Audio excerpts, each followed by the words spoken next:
शोभना एक गरीब परिवार की बहू थी। उसके परिवार में पति हरीश, सास कमला और एक ननद कुसुम थे। माँ जी, ये बाजरे की रोटी और चटनी। कुसुम, तुम भी रसोई में आकर अपना खाना ले लो। अरे, लाइट चली गई। इतनी गर्मी में तो मेरे से खाना खाया ही नहीं जाएगा। रात में बिजली बहुत जाने लगी है। ये हरीश कहाँ रह गया? बड़ी देर लगा दी आने में। राम राम कमला बहन, कैसी हो? अरे गोविंद जी, आओ आओ। कुसुम, जा गोविंद जी के लिए पानी ले आ। बैठो भैया जी, खाना खा लो। बस मैं अभी खाकर ही आया हूँ। मैं तो बस थोड़ा हिसाब करने आया था। मकान का किराया 2 महीने ऊपर हो गया है। बिजली का बिल अभी तक जमा नहीं हुआ। अब मैं भी कितना रोकता है। बिजली विभाग वालों ने पीछे से तुम्हारी बिजली काट दी है। 1500 रुपए बिल आया है। कल सुबह जाकर हरीश को बोलना बिजली के दफ्तर में भर आएगा, नहीं तो बिजली कटी ही रहेगी। फिर गर्मी में कैसे रहोगे? अच्छा, चलता हूँ। राम राम। अब ये आफत भी आनी बाकी थी। पहले ही इतने खर्चे हैं, ऊपर से बिजली और काट दी। अब अकेला हरीश भी क्या करे। तभी हरीश आ जाता है। क्या हुआ? घर में इतना अंधेरा क्यों किया हुआ है? लाइट नहीं है क्या? हमारी बिजली काट दी गई है, बिल नहीं भरा इसलिए। क्या करूं, मैं कुछ समझ में नहीं आता। खर्चे बढ़ रहे हैं और काम है ही नहीं। बहुत से वर्कर को मालिक निकालने की सोच रहे हैं। उनका काम इतना चल नहीं रहा, इसलिए हम सबको चेतावनी दे दी है। ये महीने की तनख्वाह में से किराया गोविंद जी को दे देना। मैं कल बिजली का बिल जमा करता हुआ काम पर चला जाऊंगा। और ऐसा ही हुआ। इस बार तो हरीश ने किराया और बिजली का बिल दे दिया, पर उसके मालिक ने उसके जैसे बहुत सारे वर्कर को अचानक काम से निकाल दिया। अब जब तक नई नौकरी नहीं मिल जाती, दिमाग बहुत खराब रहेगा।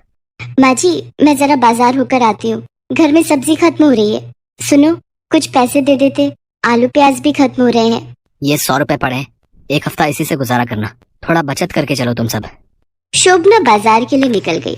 शोभना सब्जी खरीद कर घर लौट रही थी। अचानक उसे सड़क के किनारे पर एक नाली में गिरे एक छोटे से पिल्ले के रोने की आवाज आती है। ओहो, हे भगवान, ये छोटा सा पिल्ला किसका है और ये नाली में कैसे गिर गया? रुको रुको, घबराओ नहीं, मैं अभी तुम्हें नाली में से बाहर निकालती हूँ। शोभना पिल्ले को नाली में से बाहर निकालती है। नाली में गिरने के कारण पिल्ले का शरीर बहुत गंदा हो गया था। शोभना उसे उठाकर घर ले आती है। ये देखकर उसकी सास भड़क जाती है। अरे, ये किसे उठा लाई? गंदा पिल्ला नाली में कीचड़ में सना हुआ, और सब्जियां कहाँ हैं? उफ, लगता है इस पिल्ले को उठाने के चक्कर में भाभी सब्जियां वहीं भूल गई। शोभना पिल्ले को लेकर बाथरूम में जाती है और उसे अच्छे से नहला धुला देती है। कुछ देर बाद वो पिल्ला बिल्कुल ठीक हो जाता है। शोभना एक कटोरे में दूध डालकर पिल्ले को पिलाती है। उसकी सास का गुस्सा 7वें आसमान पर था। तू सब्जियों का थैला वहीं सड़क पर छोड़ आई, वो भी इस पिल्ले के चक्कर में।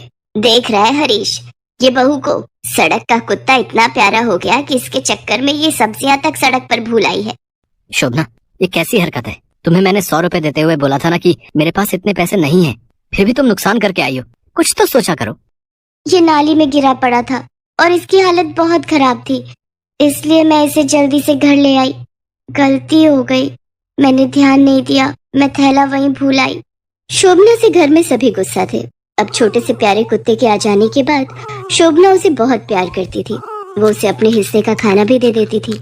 जानवर तो अब फिर जानवर है, वो मनुष्यों की भावनाओं को पहचान लेता है। शोभना उस पिल्ले का नाम टॉमी रखती है।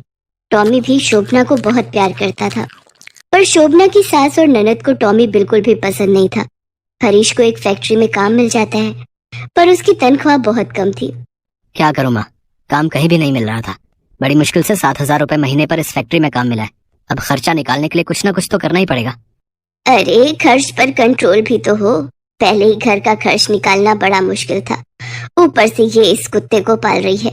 जब देखो इसे रोटी, दूध और ना जाने क्या क्या खिलाती पिलाती रहती है। शोभना, मैं कल ही इस कुत्ते को एक NGO को देकर आऊंगा।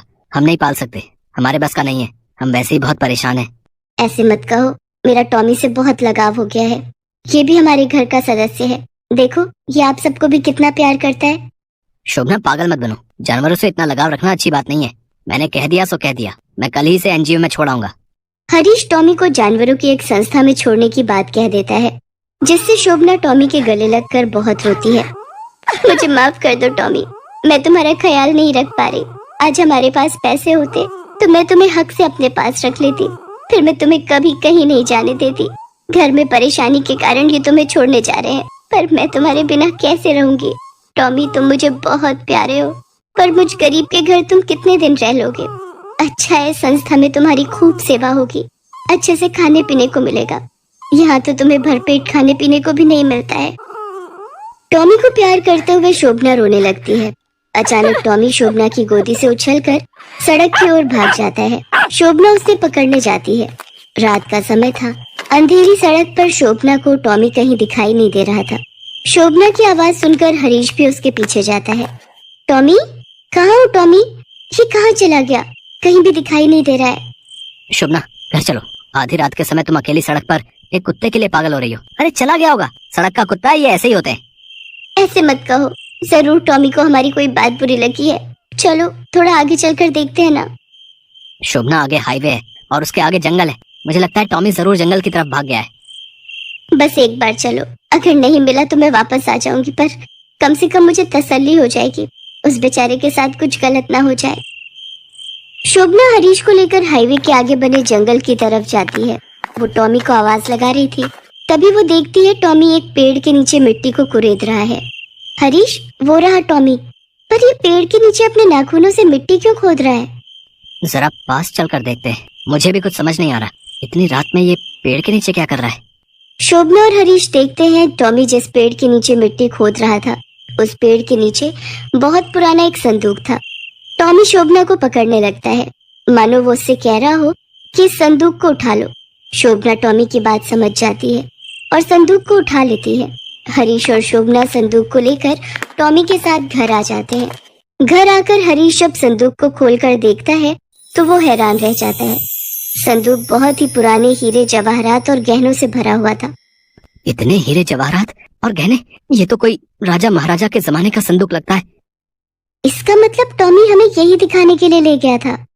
शोभना, आज एक जानवर का प्यार जीत गया। इसने तो हमारे जीवन के सारे दुख दूर कर दिए। मैं गलत था जो तुम्हारे और टॉमी के रिश्ते को समझ नहीं पाया। हमसे भी गलती हुई शोभना बहू। शायद भगवान ने तुम्हारी दयालुता का फल तुम्हें दिया है और आज तुम्हारे कारण हमारे परिवार में खुशियां आ गई हैं। सब टॉमी को बहुत प्यार करते हैं। शोभना टॉमी को गोद में उठा लेती है। अब टॉमी के कारण उनके परिवार की गरीबी दूर हो गई थी।